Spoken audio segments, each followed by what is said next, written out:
बिस्मिल्लाहिर्रहमानिर्रहीम, अस्सलाम वालेकुम। मैं हूं मोहम्मद जुनैद हलीम। नाज़रीन, एक और मोसाद का एजेंट ईरान ने फांसी के फंदे पर चढ़ाकर उसे इबरत का निशान बना दिया है, क्योंकि सबसे ज्यादा जिस एलिमेंट ने ईरान को अंदर से डैमेज किया वो उनके अपने अंदर मौजूद काली भेड़ें थी और जासूसी का नेटवर्क जो कि मोसाद ने ईरान में बिछा रखा है। ईरान ने भी ये काम किया हुआ है और इसराइल के अंदर बहुत से उनके एजेंट्स हैं जो कि उनको पल पल की खबरें दे रहे हैं, अपडेट्स दे रहे हैं। उनकी पकड़ दकड़ भी वहां पर जारी है, उनके खिलाफ भी मुकदमे बनाए जा रहे हैं।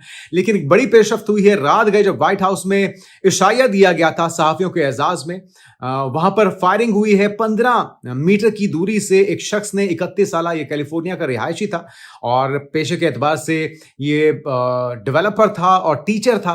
इसने डोनाल्ड ट्रंप को निशाना बनाने की कोशिश की है और एक भगदड़ मची है। किस तरह से ये सारा कुछ हुआ, अंदर की जो फुटेजेस हैं बहुत ही हैरानकुन है। इस मौके पे किस तरह से वहां पे मौजूद सहाफियों की तरफ से महंगी महंगी शराब की बोतलें चुराई जा रही थी। कुछ वहां पे ऐसे हजरात भी थे, एक अंकल थे जो कि काफी एजेड लग रहे हैं, लेकिन वो इस चीज से बालाए था कि आसपास क्या हो रहा है, फायरिंग हो रही है, डोनाल्ड ट्रंप को निशाना बनाया जा रहा है, अमेरिकी प्रेसिडेंट को निशाना बनाया जा रहा है। वो तसल्ली से अपना डिनर करते रहे। और कुछ और भी डेवलपमेंट्स हैं। एक तो अब्बास इराकची पाकिस्तान से अपना दौरा मुकम्मल करके गए थे ओमान, और वहां से वापसी पर उनका जो जहाज है एक बार फिर से वो रफ्ते सफर है, बांधे हुए है इस्लामाबाद की तरफ। और अभी तक की जो पेशरफ्त है उस हवाले से एक और मुज़ाकराती दौर होगा और फिर उसके बाद वो मॉस्को का दौरा करेंगे। इस दौरान एक और भी पेशरफ्त ये हुई है कि डोनाल्ड ट्रंप ने स्टीव विटकॉफ को और जेरेड कुश्नर को पाकिस्तान आने से रोक दिया है। और जो दुनिया भर में मौजूद सीनियर तजियाकार हैं, माहिरीन हैं, वो इस चीज की निशानदही कर रहे थे। एक तो ये कोई अच्छा सिंबल नहीं था, ये कोई अच्छी मैसेजिंग नहीं थी कि आप इस मुज़ाकरात में जेडी वैंस को हटाते हुए जेरेड कुश्नर और स्टीव विटकॉफ एक बार फिर से भेज रहे हैं। ये खबरें आ रही थी बहरहाल, और व्हाइट हाउस की तरफ से भी तस्दीक की गई थी। लेकिन ऐन वक्त पे डोनाल्ड ट्रंप ने उन्हें पाकिस्तान आने से रोक दिया।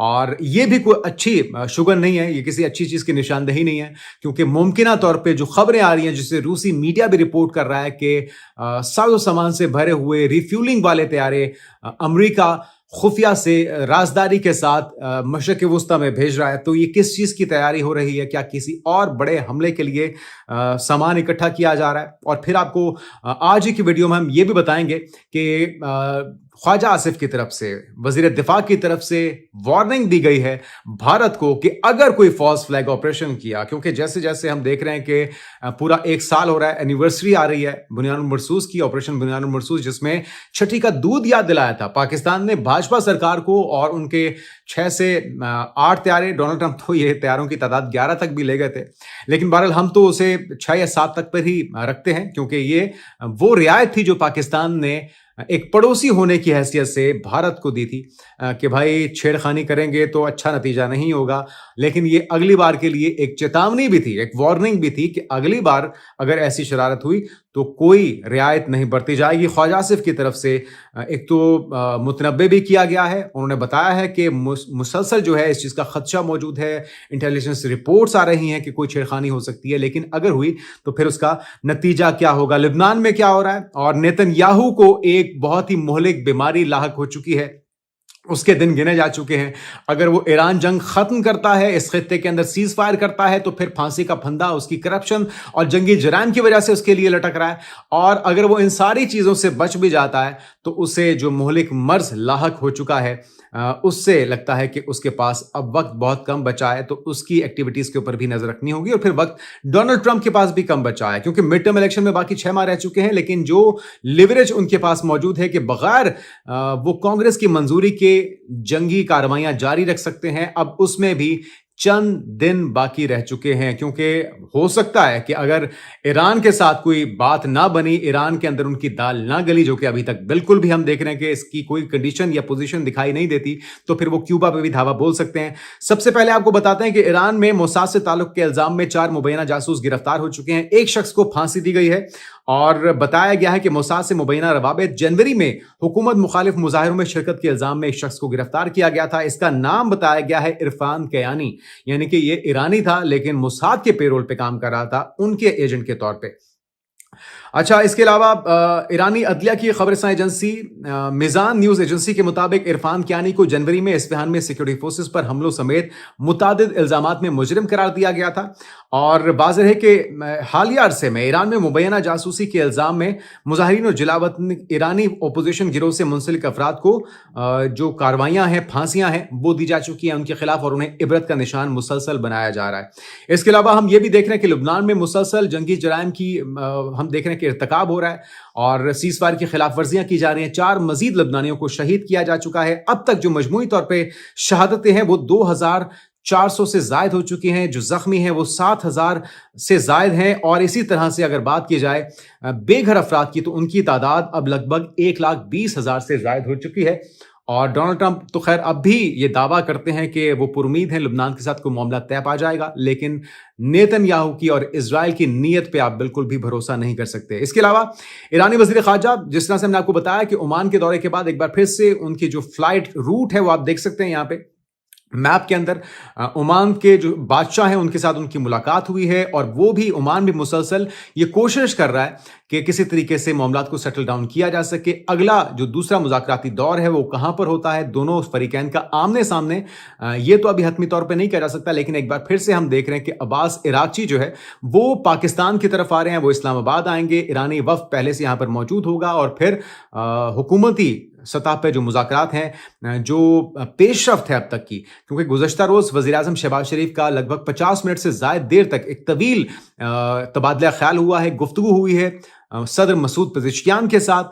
उधर से डोनाल्ड ट्रंप जो कह रहे हैं वो कह रहे हैं कि जी ईरान कोई पेशकश करना चाहता है, लेकिन वो पेशकश क्या है उसके लिए हम उनको वक्त देते हैं। वो कहते हैं कि जी जो लीडरशिप है वो बाइख्तियार भी है, लेकिन ईरान ये कहता है कि हम किसी किस्म के इस वक्त महसूर होने वाली पोजीशन में या फिर दबाव के नतीजे में हम मुज़ाकराती अमल को मुस्तरद करते हैं, क्योंकि अमेरिका मुसलसल दबाव डालने के लिए हम देख रहे हैं कि अपना जंगी साजो सामान इस इलाके में भेज रहा है। तीनों एयरक्राफ्ट कैरियर, जिसमें से जेराल्ड फोर्ड है, जिसमें यूएसएस अब्राहम लिंकन है, जिसमें जॉर्ज डब्ल्यू बुश है, ये सारे यहां पे पहुंचाने का, रिफ्यूलिंग एयरक्राफ्ट्स और ये सारी चीजें यहां पर भेजने का क्या मकसद है, क्या किसी बड़ी जंग की तैयारी की जा रही है, ये बताना होगा अमेरिका को। उनकी स्ट्रेटजी क्या है, अगर कोई और ब्लफ किया जा रहा है, कोई और ब्लफ कॉल है या कोई और धोखाधही से काम लेने की कोशिश की जा रही है, तो यकीनी तौर पे पाकिस्तान को ये मुश्किल में डालेंगे, क्योंकि पाकिस्तान अब सिर्फ मीडिएटर का किरदार अदा नहीं कर रहा बल्कि कायल भी कर रहा है दोनों फरीकैन को कि इस मामले को अफाम व तफहीम से हल किया जाए, देरपा अमन में तब्दील किया जाए।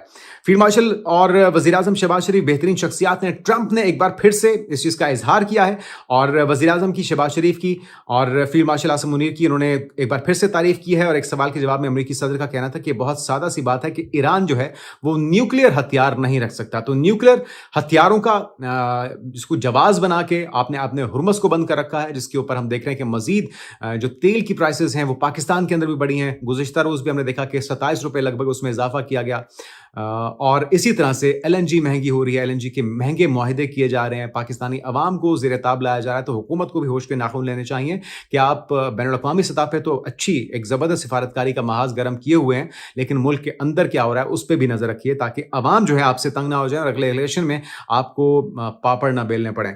अच्छा नाज़रीन, एक बड़ा ही दिलचस्प सूरत-ए-हाल उस वक्त सामने आई है और जिस वक्त ये फायरिंग हुई है व्हाइट हाउस में सहाफ़ियों के एजाज़ में दिए गए शाही में डिनर में, तो कैरोलिन लिविट जो कि तर्जुमान है व्हाइट हाउस की, उन्होंने अज़राए मज़ाक कहा है ये बात कि यहाँ पे बड़ा हंगामा होगा, फायरिंग होगी, और वो वीडियो बड़ी वायरल हो चुकी है। उनका बयान सुनिए और उसके फौरन बाद क्या हुआ वो विजुअल्स आपको दिखाते हैं, जिस वक्त हकीकत में वहां पर फायरिंग हुई और फिर भगदड़ मच गई, जाने बचा के वहां पे भागना वहां पे उनको पड़ा।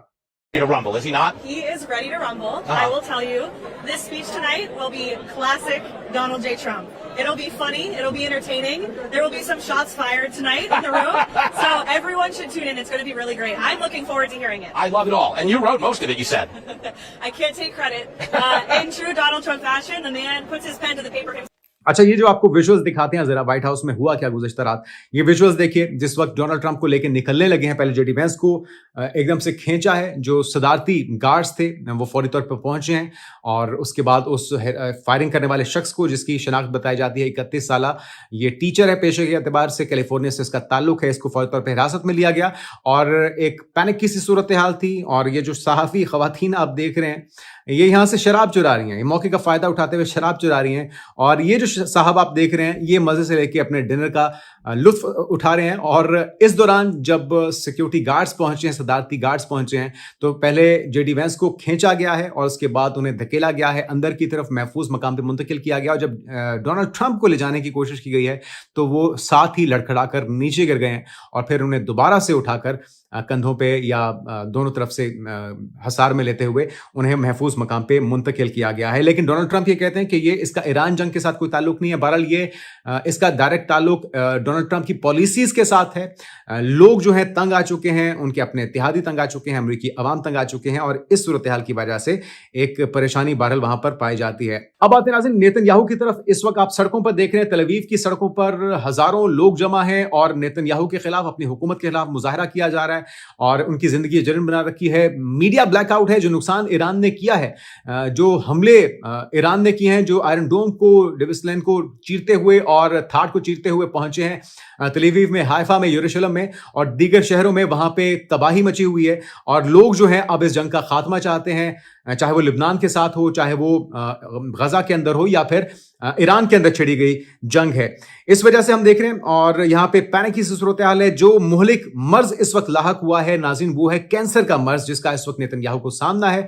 नेतन्याहू की तरफ से डॉक्टरों से, मीडिया से इस बात को छुपाने की अपील की गई है, लेकिन बहरहाल खबर ये बाहर आ चुकी है और इसके पास भी वक्त कम है। गो के अभी इब्तिदाई स्टेज है इस कैंसर की और ये प्रोस्टेट कैंसर है जो कि डायग्नोज हुआ है नेतन्याहू में और इसके इलाज का आगाज कर दिया गया है। लेकिन ये किस कदर भयानक हो सकता है, अगर ये जल्द से जल्द काबू नहीं पाया जाता तो फिर यकीनी तौर पे ये और मुश्किल होगी। पाकिस्तान ने नाज़रीन एक और संगमील उबूर किया है खला के मैदान में और पाकिस्तान ने इलेक्ट्रो ऑप्टिकल सेटेलाइट लॉन्च कर दिया है, एक बड़ी कामयाबी। और ये बताया गया है कि सेटेलाइट EO3 शहरी मनसूबाबंदी, कुदरती आफात से निमटने, जदीद तस्वीरी डाटा फराहम करेगा और यह सेटेलाइट ग़िज़ाई और माहौलियाती तहफ़्फ़ुज़ के लिए भी जदीद तस्वीरी डाटा फराहम करेगा। तो हमारी तरफ से बेस्ट विशेस। इसके अंदर मौजूद तमाम जो साइंसदान थे, जो टेक्नीशियंस थे, जो इंजीनियर्स थे, उन सबको बहुत बहुत मुबारकबाद हो। इसके अलावा नाज़रीन खबर क्या आ रही है, Iran president Masoud Pezeshkian told Pakistan PM Shehbaz Sharif Tehran will not negotiate with the US under pressure, threats और says as Trump cancels his envoy Pakistan visit. खैर स्टीव विटकॉफ और जेरेड कुशनर को आने से रोक दिया। खैर ये तो उनके आने से ज्यादा बेहतर है कि इन दोनों शयातीन को पाकिस्तान आने से रोक दिया गया, क्योंकि इससे कोई नतीजा निकलना नहीं था सिवाय इसके कि वो 18 घंटे की फ्लाइट लेकर पाकिस्तान आते। अच्छा अब नाज़रीन, इससे पहले कि जरा भारत का रुख करें, दो विजुअल्स मैं आपको दिखाना चाहूंगा। एक तो आपको माइंड सेट को समझना होगा, ये जो ज़ायनिस्ट माइंड सेट है, जो इस वक्त यहूदी है इज़राइल में मौजूद, वो किस तरह से इमदाद के सामान को तल्फ कर रहे हैं, किसी के काम ना आ जाए, किसी मुतासरीन की मदद ना कर दें वो। और वहाँ पे मौजूद जो मुख्तलिफ ममालिक का सामान आता है वो महीनों पड़ा रहता है और जब मुतासरीन उन्हें लेने के लिए पहुँचते हैं उन पर गोलियाँ बरसाई जाती हैं IDF के दहशतगर्दों की तरफ से। और जो आम शहरी हैं वो भी किसी से कम नहीं हैं, वो इनकी ज़मीनें हथियाते हैं, इनके घरों को हथियाते हैं, इनके बागों को तबाह करते हैं। जो इमदाद इनके लिए पहुँचाई गई है वो इन तक ना पहुंच सके, उसे तल्फ किया जाता है, उसे ज़मीन पर गिराया जाता है, उसे ज़ाया किया जाता है। और एक और मंजर आपको दिखाता हूं जहां पे एक शादी की तकरीब हो रही है फ़लस्तीन में और वहां पर ये IDF के गुंडे दहशतगर्द पहुंच चुके हैं और ये यहां पर दस्ती बॉम्ब गिरा रहे हैं, इनको हिरासा कर रहे हैं, इनको गिरफ्तार किया जा रहा है। तो ये वहां पर एक आम फ़लस्तीनी की ज़िंदगी है। यही सूरत हाल लिबनान के अंदर भी बर्पा करने की कोशिश की जा रही है और यही कोशिश थी ईरान के अंदर और ये मंसूबा इनका नाकाम हो गया, क्योंकि ईरान पिछले 40 साल से इसी दिन की तैयारी कर रहा था और अभी कहते हैं कि बहुत से सरप्राइजेस ईरान के पास बाकी हैं। आखिर में नाज़रीन जरा रुख करते हैं भाजपा सरकार की परेशानियों का। एक तो यह है कि कोई और फॉल्स फ्लैग ऑपरेशन हो सकता है और इस हवाले से क्या वार्निंग दी जा रही है ख्वाजा आसिफ की तरफ से, किस तरह से वो चौकन्ना कर रहे हैं कि आपने अगर कोई शरारत की तो उसका मुंह तोड़ जवाब दिया जाएगा। क्या कहना ख्वाजा आसिफ का, जरा सुनिए। इंडिया जो है ना वो अपनी जो हमारी इंफॉर्मेशन है कि वो इस वक्त जो है एक ऑल आउट वॉर की जगह जो है पाकिस्तान के शहरों में जो है वो दहशतगर्दी की जो है पूरी तैयारी कर रहा है और उस टेररिज्म की जो वेव है, मैं आप लोगों की वसातत से बताना चाहता हूँ कि हम उसके लिए पूरा तैयार हैं और ये टिट फॉर टैट होगा। अगर हमारे शहरों में हमारे सिटीजन्स जो हैं वो महफूज ना हुए अगर उन पे अटैक हुआ तो ये इंडिया के सिटीजन भी जो है महफूज नहीं रहेंगे। बिल्कुल ये अगर एक भी हमारा सिटीजन जो है हमें ये साबित हुआ कि वो इंडियन परपेट्रेटेड या इंडियन ऑर्केस्ट्रेटेड अटैक में कोई शहीद हुआ है तो वी विल मेक देम पे थ्रू देयर नोजेस। इंडियंस को जो है ये बिल्कुल क्लैरिटी के साथ पता होना चाहिए। तो नाज़रीन, टिट फॉर टैट होगा और ये शरारत की कोशिश कर रहे हैं, लेकिन शरारत जो है इनको बहुत महंगी पड़ सकती है।